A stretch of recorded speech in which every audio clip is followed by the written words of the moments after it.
Hello.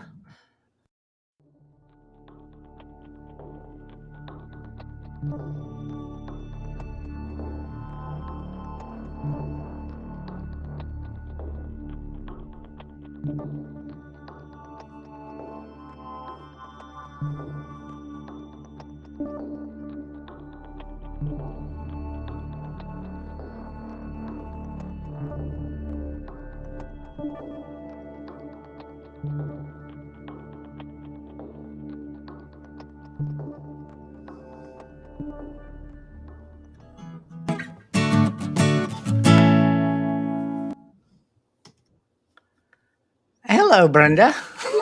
Hey, happy Friday. Yes, it is. It's a good Friday. Not Good Friday like Lent Good Friday. It's just a good Friday. It's coming up though, isn't it soon, I think, for Catholics, Lent? It is. So, welcome everyone to the podcast. Brenda and I have been, this is episode number 3. Aren't you lucky? Favorite and number. so, I'm Charlie Collins, and with me tonight is. Brenda Hayden from Time for 10. Thanks for coming. and and we're here tonight to kind of move on with the conversation with the principles and the journey of kind of feeling a little more content or peaceful through our day-to-day interactions and environments that we pass through.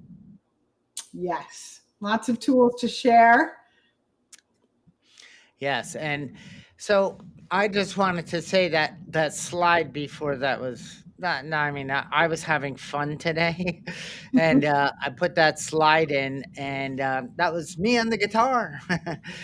It seems like I always want to do that, play the guitar lately. So I thought I would do that tonight. So anyway, I'm just going to do a quick recap. Brenda, I went back and listened, or watched and listened to our past couple of episodes, and I'm like, gosh, I talk a lot. That's okay. You have a lot to say, Charlie. No, you need to say more, and it's all good, I know, but what I wanted to, when we started this out, we talked about our blood boiling anger, something, and it's not like you're totally going ballistic. I'm just not feeling connected. I feel discontented. I don't like being in the supermarket, commuting in the car. I don't like the stress of this store or the convenience store or the gas station. I don't like how long things take. I don't like how other people sometimes behave around me. I kind of am putting my resting satisfaction or like my happiness outside of me because I don't know that um, I'm getting frustrated because of outside of me. I mean, I believe I'm getting frustrated because of everything outside of me. Yeah. And it's not outside of you at all. It's all from within. The frustration was already there. So you mean that I'm standing in a line getting irritated?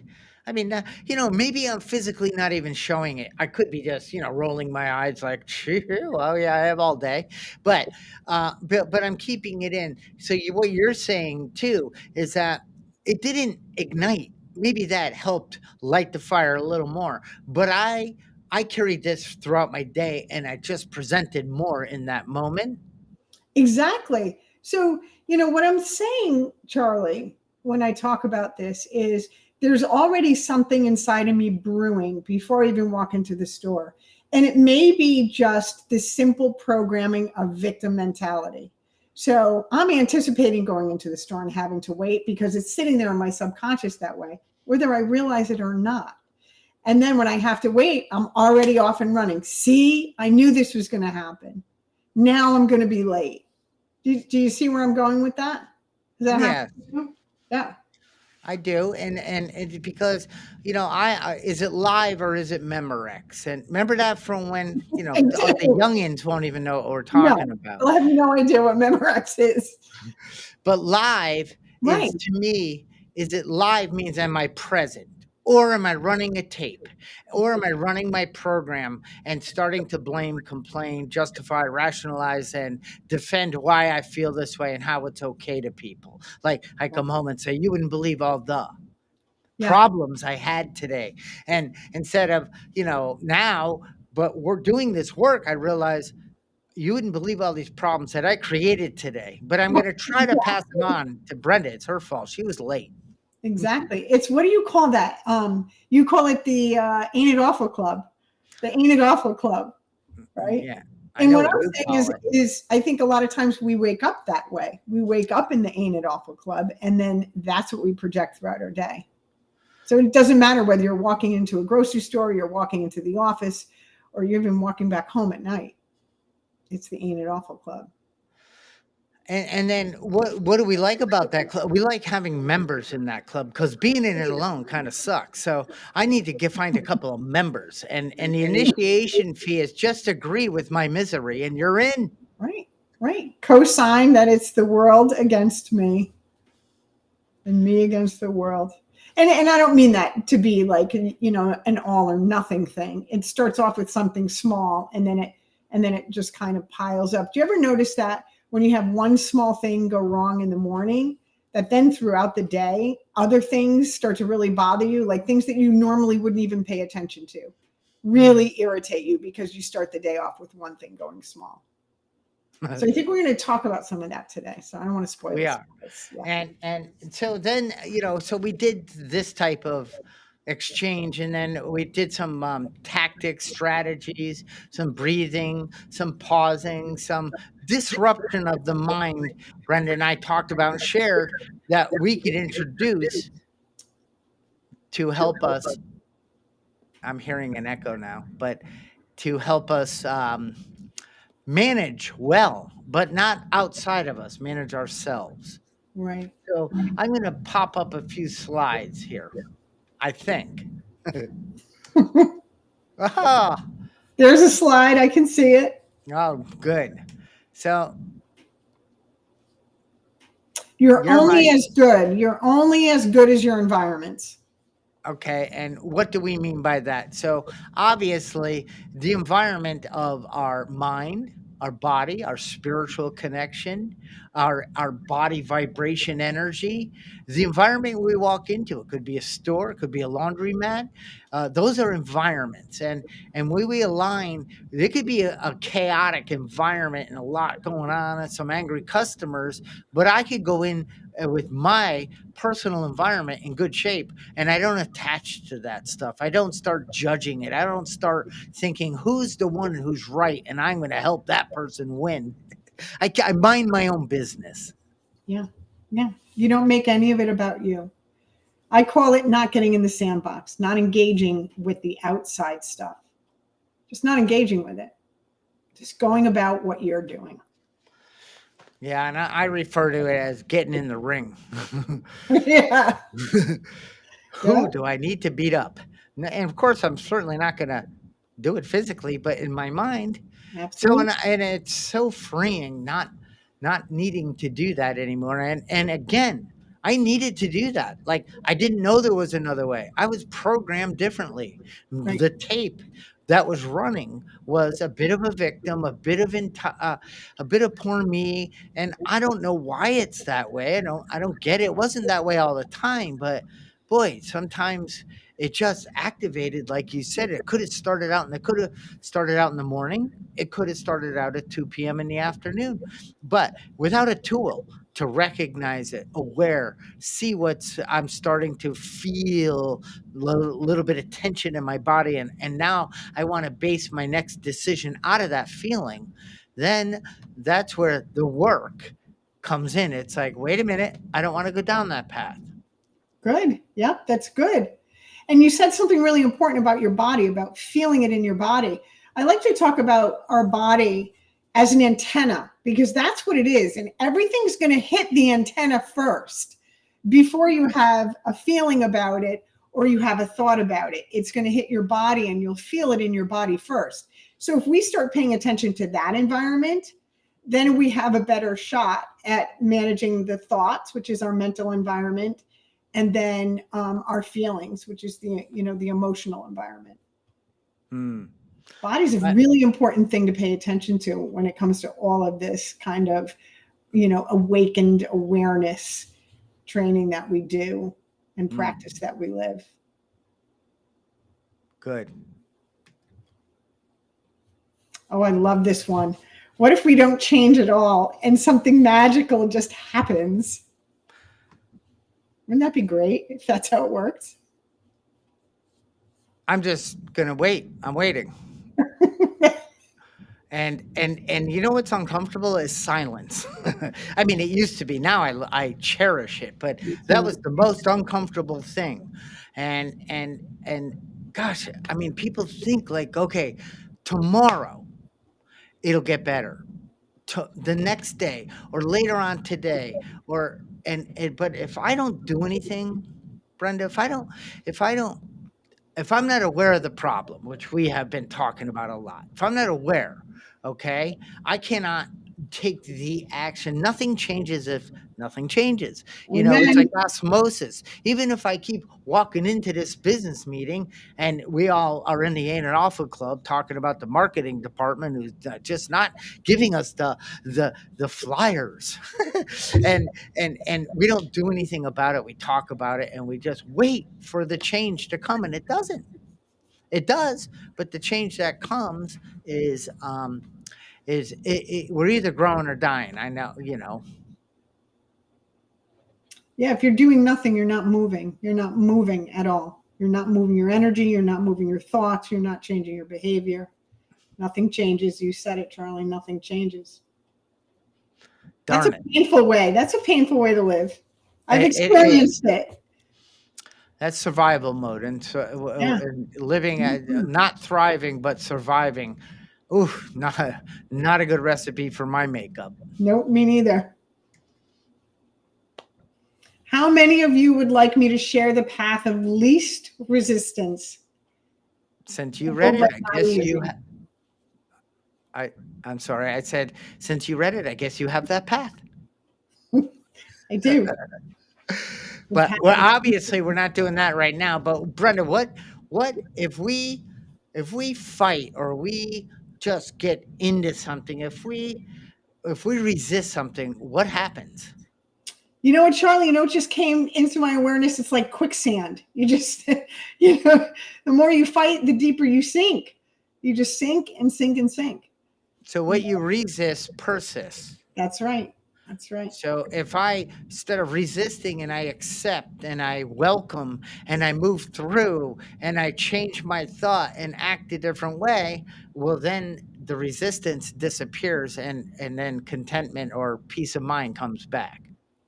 Yeah, they're surrendering to it. And we know all about that. The miracles that happen when you surrender, the change that you can embrace when you surrender and you just open your mind.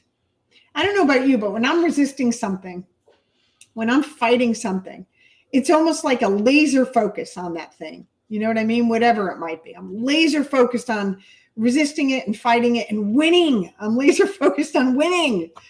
And when I'm in that mode, nothing good usually happens. The outcome usually do your E plus R Are equals O. I mean, that's perfect, you know? And when I'm behaving that way, I don't ever win. I just don't. When I surrender to the flow of things and I just allow, my environment to calm down and to become centered, then we're talking about going into whatever it is that's going on with your environments intact, your mind, body, your spirit. And it's a whole different scene. It's a whole different experience. There is no reason to fight. And you know what, Charlie? Why do we fight? Why do we fight? Because what do we want? well, someone once asked me, "Do I want to be right or happy?" I said both, and I always am. Right. Usually we're resisting because we're not getting what we want, right? Or we're afraid we're going to lose something that we have. So we fight. It's usually has to do with ego, don't you think? Oh, yes. Maybe. Well, yeah, and and when we start talking about fear, I mean that's that evil and corroding thread.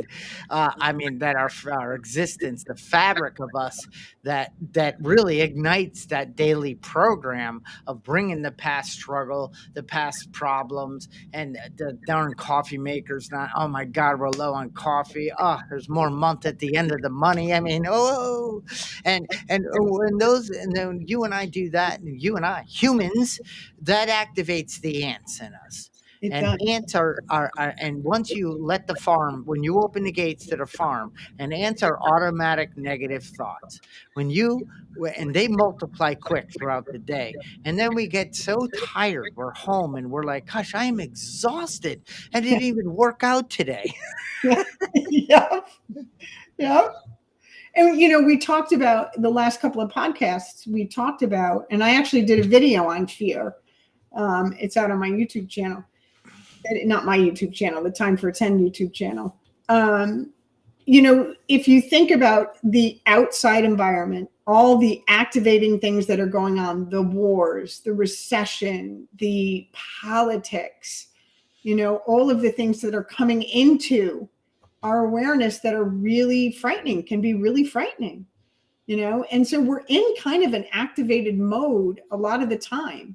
And when we're in an activated mode, we are likely to resist the things that are coming forward into whatever it is, our awareness, or into our decision making, because we're kind of, that programming that you're talking about, we're programmed to be afraid, to be looking out for something to happen, or what's going to go wrong next. I mean, especially since the pandemic was devastating for people. No one ever imagined something like that could happen, right? So I don't know about you, but I became more resistant as a result of, what's going on in the world and the pandemic and things like that. And so I really have to calm down and quiet myself and ground myself and try and get into the present moment to not be resistant. I have to make an effort. I really do have to change my behavior to get there. So, Brenda, yes, thank you. That's all I'm going, and I just want to,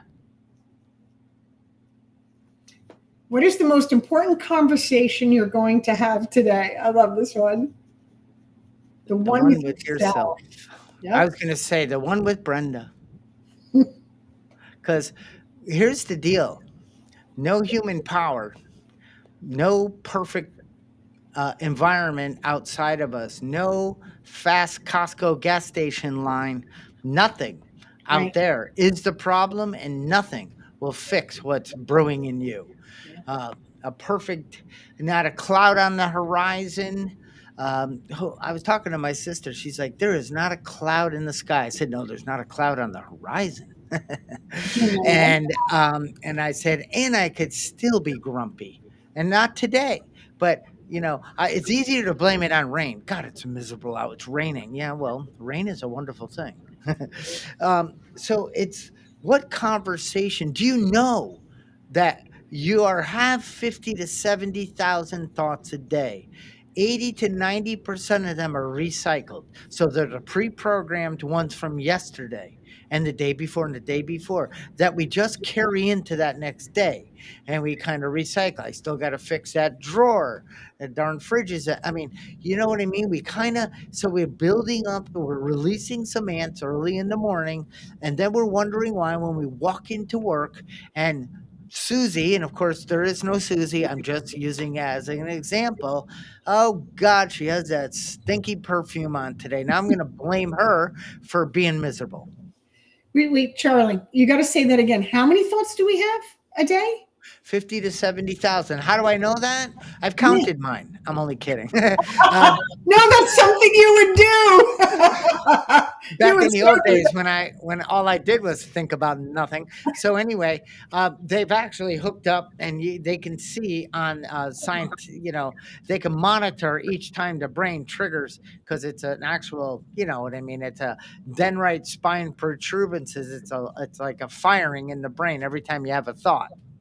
And how many of them are recycled? 80 to 90%. Whoa. So we really do programmed on a programmed, course But of you can change it. You can install, you can uninstall. You can't just wait. You can't, well, I couldn't listen to a podcast like this and go, oh, that's great. I'm going to uninstall my program and reinstall a happy, joyous, and free one. Nope. Let's go back to that first slide, right? Some kind of magic is going to happen.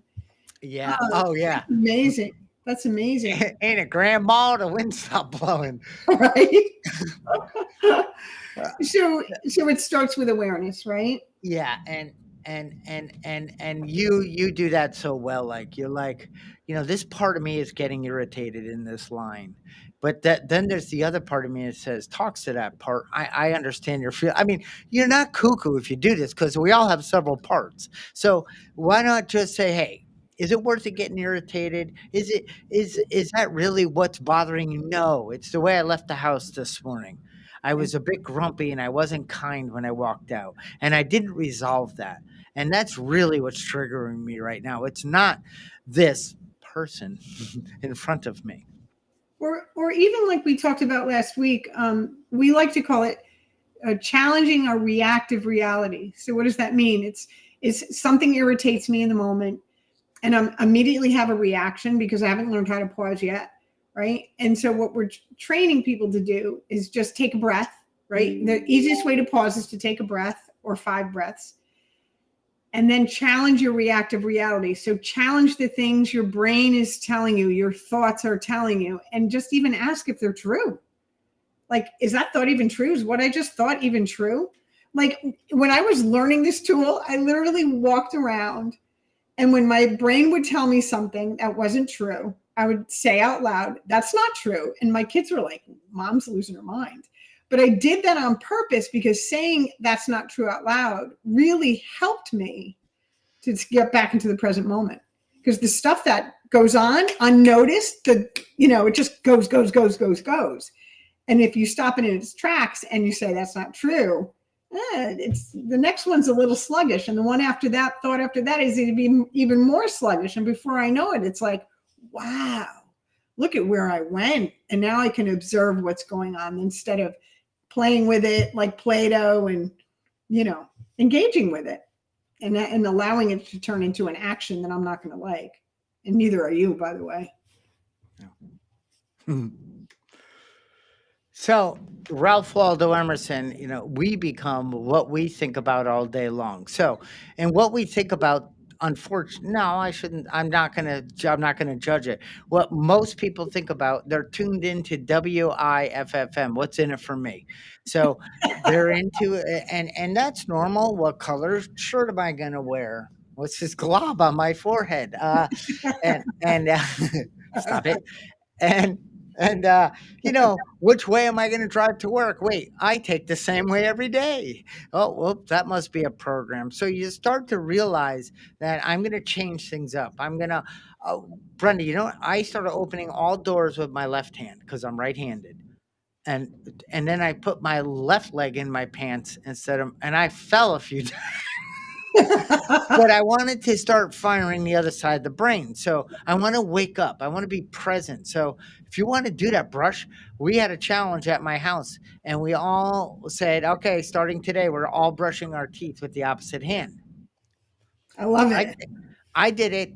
Now I can go either hand. But I did it on like 30 something days. It became very natural, but oh my gosh, I would have my arm like, my shoulder was hurting. I was doing it like all contorted. It's like, gosh, it's so weird how the brain and memory and programming just sets in without us even knowing over time. And do you know about the neuroscience behind that? Do you know what happens in the brain when you start doing that? Well, it's kind of like what they called hardwiring. Yeah. You undo the hard wiring, and then the left and right part of your brain start working together. Oh, you're saying if you kind of wake up both sides. Yeah, yes. Yeah, that's so I've heard that before. I do a few things with my left hand. Every now and again, I'll change my mouse over to the left side. And Oh, if your forget brain, that. no, it's not that hard. Oh, It's okay. really not that hard, and it works. That's so cool. I think I'm going to try brushing my teeth with my left hand and see how that goes It'll go well over time, but again, over time. it will not at first. And I kept going to give up, but I open doors with either hand. I can bat righty or lefty. I'm not, you know what I mean? Things, it's just like, these are simple. Oh, was it this slide? Did we do that simple but not easy? Yahoo. I can't see the bottom of this slide. Hang on. Yahoo. I really enjoyed shopping, commuting, people today. That's And kind of people like today. an outcome, right? Yeah, You know, that's, that is just basically, um, hi. hi. The I love screen this fancy flipped. software. So anyway, that's just somebody saying Yahoo. I took responsibility all day long. I had some tough moments. Yeah. I did some things wrong, and when I did say something to somebody at work that kind of gave them a little needle for, I was feeling off. So I said, "It's your fault." But by doing what I did, I went back and said, "Hey, that was, that wasn't cool of me. I really had nothing to do with you, but I took it out on you. I'm sorry about that." And as we clean up the wreckage, we might produce throughout the day. Because I wasn't even aware of that, Brenda, back in the day. I didn't know I just thought it was the normal way. I mean, like, geez, if you could have gotten that to me earlier, I wouldn't have, don't you know it's all about me? And I didn't know I was that way. But these simple types of techniques starting to wake me up that there's so much more to the day and to people's well-being and mine if I just pause, Yeah. stop when agitated. Yeah.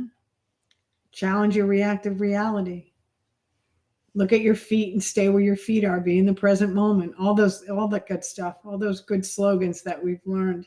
You mentioned something that triggered a thought for me with using your left hand because you're right-handed, and how much we struggled. You struggled with it, right? Because why? Because it was uncomfortable. And it's the same thing when we start using some of these tools that we're trying to pass on in this podcast. Is it's going to be uncomfortable. It's going to be uncomfortable to experience yourself in a different way. But that's okay because it's like anything else that we try and do. It's always a little bit hard in the beginning. But when you start to see the change and that you're doing well with it, and that you're experiencing some of the freedom that comes from using this stuff, it lights you on fire. You just want to do more and you want to share it with people and learn more stuff. I can't get enough of this stuff. I have like 6 books I'm reading right now. Just love it. Uh-oh. I know. I know. I hear you. Um, so I'm going to share. I wanted to kind of a contrast. First of all, contrast is very important to me, um, because of my eyesight. But you know, I don't know what I don't know, right? And so I don't know certain things. I don't. I owned a company, right? And it was doing very well, and I had people like employees working there, and I would go in and osmosisly kind of sat around the table, but I was alone thinking things will get better if they just did the right things. But do I need to tell them? Why would I hire them? I mean, and I started getting like, I would come home and complain. This one didn't do this. This one came in a little late. This one, it's so slow on getting this. This one's that. This one. But I never took responsibility for my part in any of that. See, as the owner, I wasn't leading them, I was owning them in a way. Like, you Mhm. do for me, make me more money so I get happier. And so it was that environment outside of me. And I came home, and I'm not sure if Molly is listening right now because I'm going to talk about her. No. If the power goes off in my house, I know she's listening. Um, but then she can do a 10. No, just kidding. I'm free after this podcast. So anyway, I would come home and complain. And Molly said, you keep this up. and act so grumpy and miserable at work, you're going to be going into work and be the only one there. And I'm like, what? I have a part in this? And then guess what happened? A little elastic band snapping, a little awareness, a little inventory, a surrender. I want it to be different. What do I need to do? Asking guidance, hiring a coach, all of a sudden I started going into work and realizing I love this. I like these people. A matter of fact, I love being a leader. I love going to work and looking for how I can help you thrive. And not you as in my customer, you as the people that work for me. What is it today that I can do or I can help you with that you have a wonderful day? And by getting out of me and looking for how your needs and how I can serve you, my company grew, my bottom line grew, my connection to people, love grew, my customer base grew, and I focused on none of that. Yeah. And what changed? They must have gotten the memo somewhere to start acting differently.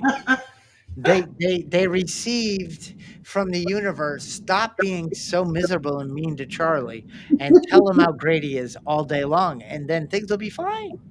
Um, what changed? Well, my I saw the world as we see it is an outpicturing of our thoughts, our beliefs, our Yes. values. It's Yes. the programming we bring to the table. So I started out picturing humans that I could help. I started seeing the world differently. And as a legally blind guy, there was so much focus, Brenda, on, I owned a company helping people with vision loss. And I saw the devastation and the destruction of the life I had lived. Like I put all my worth on the quality of my eyesight. And I had so much more to bring to the table. And finally, that shift, that disruption, what changed was I was sick and tired of being sick and tired. I was so done. I can't go down. I don't want to be this way anymore. Life sucked. Yeah. Yeah. You changed. You surrendered. You stopped resisting. You changed your perspective. You looked at things differently. You challenged the reality. You did all of those things and you got better. You felt better. Your business got better. Your life got better. You saw things on the outside differently. That's phenomenal. That's a great story. It's a great story. And how hard was it for you to get there? Well, Honestly, like once you surrendered and you said, you threw your hands up and you said, you know what, I'm going to do it differently because, pain is a great motivator. And when we've had enough of it, when we've had enough, and unfortunately, that's in my life, that's mostly how I've learned is by getting into so much pain, right? I have nowhere else to turn but do it differently. I don't do that now, but in the past I've done that. Today I have some different tools, but before I had the tools, that's how I would do it. So once you started using the tools, right, pausing, was it that hard to continue to move forward with that kind of thinking, or was the it, change relatively consistently getting better? so as Jim Rohn said, people generally change for one of two reasons: inspiration or desperation. I got the gift of desperation. Me too. I absolutely wasn't going to make any change from inspiration because I couldn't see it. I was blocked. So I was desperate. And that became a gift because I was the drowning man. You know that fight. You go underwater too long and you're like, holy, you know what? And I'm ripping to the thank you. I was done fighting. I was done surviving. I was done blaming. I was done feeling like the word I can't say. I can, but I choose not to. Isn't that nice? I have a choice. Choices. Yeah, choices. Love being able to have a choice today. So a little story, most days, um, and it's a thing with me. I have this thing with time. Like I got to be on time. It's just this anxious thing that I have going on. And usually I'm half hour early for everything, minimally a half hour early. It drives my family crazy. So one of the things I did over the last couple of weeks is instead of jumping out of bed, because usually I get out of bed, I get on my knees, I pray, I do my morning routine, and I must look at the clock, no kidding, probably 3 or 4 times. And it's the same routine every morning, but I'm still looking at the clock 3 or 4 times because I need to be at my desk by 7 o'clock in the morning. Like, why? Like, talk about challenging your reality. Why do I need to be at my desk at 7 o'clock in the morning? Because that's the time I'm supposed to be there. And if I'm not there at 7 o'clock, what does that say about me? Right? So my new plan, my intention, I set an intention a couple of weeks ago to stop doing that altogether, to just slowly go about my routine and just get to work when I get to work and see what happens. And guess what happened? Take a guess. You showed up at 6:55 without any tension. Right. I basically showed up at the same time for work every day that I did when I was the same time as I did when I was rushing. Yet I was more relaxed. I enjoyed my morning routine. I even like strayed from my morning routine a little bit, and I didn't go to work. I didn't end up getting to work all stressed out already because I put myself through all that about getting on time. It seems so small and silly, but it's not, because that's how I was starting my day every day. And then I would have to go and do some grounding things later. Why not just skip over that altogether? Surrender to, I get to work when I get to work. It doesn't matter if I'm stuck in traffic or my routine change. None of that matters. Just relax. Just relax. And it's been great.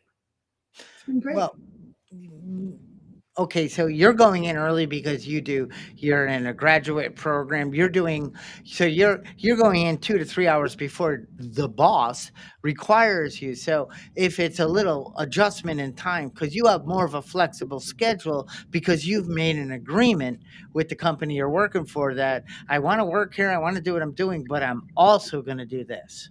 Yes. Yes. So just to put that out there, because if someone needs to be to work at 9 and they kind of go, I'm going to intend to get there as a boss, I'd be like, well, I'm going to intend to maybe pay you.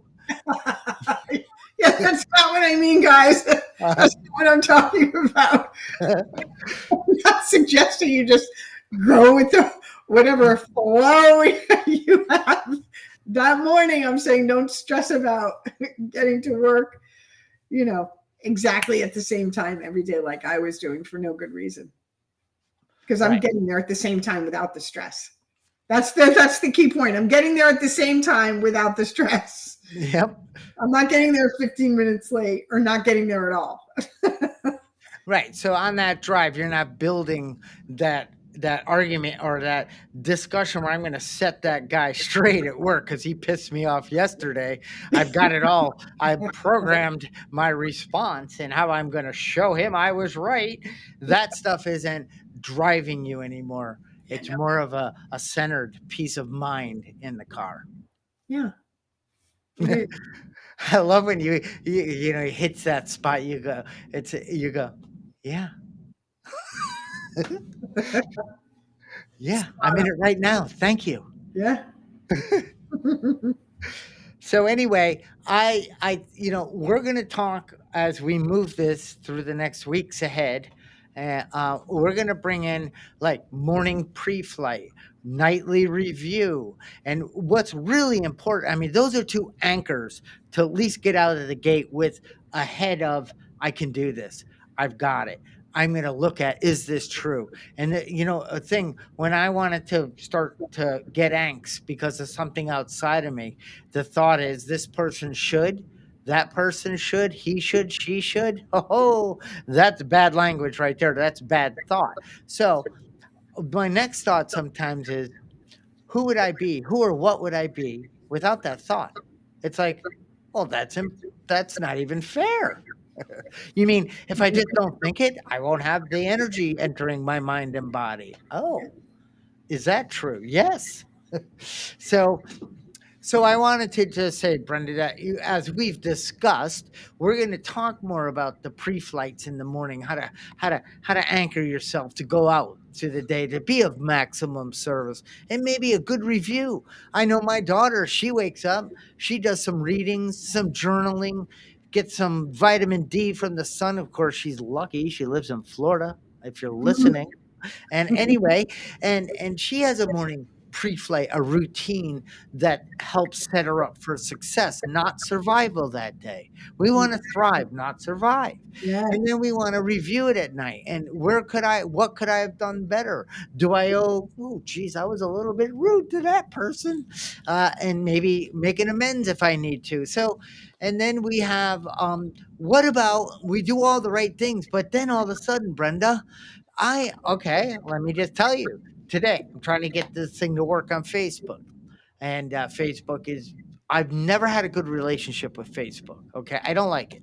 I don't mind saying it. Maybe they're listening and they're going to shut me down. Good. But anyway, I just struggle getting it to work with this platform. I can't. So I'm getting mad. I'm clicking my mouse a little more aggressively. My keyboard's becoming my a louder device. I'm getting angry. I'm getting up and then sitting back down like I'm not going to let Facebook win. And I'm ready to, you know, if somebody had entered my office and said, "Hi," I would have said, "What?" I would have exploded. Thankfully, no one did. So, what would I do? Like, tell me a little bit about time for a 10. Like, so I'm at my wit's end. I'm restless. I'm feeling irritable, and I want to maybe go chew someone out. Or I want to do something to release this energy. What could I do? Absolutely great question. So there's two things that are really important. The first thing, when you find yourself getting agitated in the moment, you're sitting in your office, you're by yourself, so it's not like you can turn to somebody and say, "Hey, can we talk for a second?" So the first thing you can do is just ground yourself. And an easy way to ground yourself, there's two things that I use. Don't you do the snap, snap? Tell me again, snap, snap, clap. So breathe, snap, snap, clap. So I do the breathing where I push my belly out. So I take a deep breath in, I hold it, and then I let it out. And if I'm in a stressed place, like you were with Facebook, when I let the breath out, I'll yell. I'll just let the noise come out. Like, so deep breath in, just let it out. Right. The other thing that's really good is to hold one nostril and breathe in, out. And you do that 5 to 7 times because you're so focused on like switching the nostrils, you completely forget that you're mad at Facebook. So all these things do is just ground you into the present moment. The So, next thing I do, though, Charlie, and what's really important, and I want to bring this in now because it's important when you're trying to change anything about yourself, we never do this alone. Because, I don't want to say a broken mind, but a challenged mind can't fix the challenged mind. So your bad programming or your habitual programming can't fix your habitual programming. So I always recommend that you have a buddy or a partner or somebody that you say, "Hey, I'm going to try doing this new routine in the morning. You want to join me with it? Or can I check in with you every day about it?" You know what I mean? So you do a buddy system. So the next thing I do when I'm disturbed in that way, I stop what I'm doing. Stop. And I get on the phone with one of my coaches. I get on the phone and I do an inventory on what's going on. Like, what's really bothering me here with this Facebook thing? You know what it is? It's that I'm not in control. Somebody else has control over whether or not my stuff's going to get streamed tonight. And that's what makes me mad. It's really not about the streaming. I have 5 other different venues I can stream on. It doesn't have to be Facebook, but I'm not getting what I want and they have control. That's what's really bothering me. And I work that out with somebody. And I usually can't get to that on my own. I need somebody else to be challenging my reactive reality, like we've been talking about. And that's why it's good to have a coach to call. I would call you, for example, and work it through with you. And then I'd be patiently waiting on Facebook and I'd be like, either it'll get worked out or it won't. Either way, I'll be all right. So I don't need to get myself all up in a tizzy about it. It's a waste of my energy and it doesn't affect the outcome, except my own personal outcome. I'm pissed off. yep. And in that state, the phone, another human can enter my environment, and I might maybe share with them, but they have no idea why. Whoa, what's going on with you? And don't ask me that either, because that pisses me off more. So I don't want to get to that space. And Oh, it's funny that you said, and I hear you, but also another thing that gets me is I like fixing things. I like problems because I like uh, solving them, and I couldn't. And I read articles, I watched videos, I did chat. Yeah, Facebook's help is useless, but I was all over YouTube trying to find this. And then my daughter helped. She found I mean, we have done so much. I'm like, I wish MySpace would come back. If I had Zuckerberger's email, I'd let him know, and he would go, "I don't care. Zuckerberger. I don't think he's going to like hearing that. I I don't care about that don't think either." it'll be the first time. Um, So, the, I what you said was able to catch it and release it and work through it. Yes, but if I'm not, because if I didn't, I could carry that into the next interaction, a phone call. I could be a little only, you know what I mean? Or I could have went to the store, grocery store. I got to go pick up a few things. Watch out, people, because I am irritated from Facebook. But you don't know that. But if you even walk with a cart that's too slow, I'm going to play bumper cart with you. Get out of the way. You know, yeah, I lose patience. I become a different person. I don't want to be that guy anymore. So I thankfully can see when that's starting to crop up, and take time for a 10, take time to do what I need to do to move through it. yeah, take 10 minutes, call a coach, work it through, and then you're not causing harm. You're not, uh, chained to your feelings and emotions about something. You get to have some freedom, and it's worth it. And that's what I try and share with people. It's the small stuff.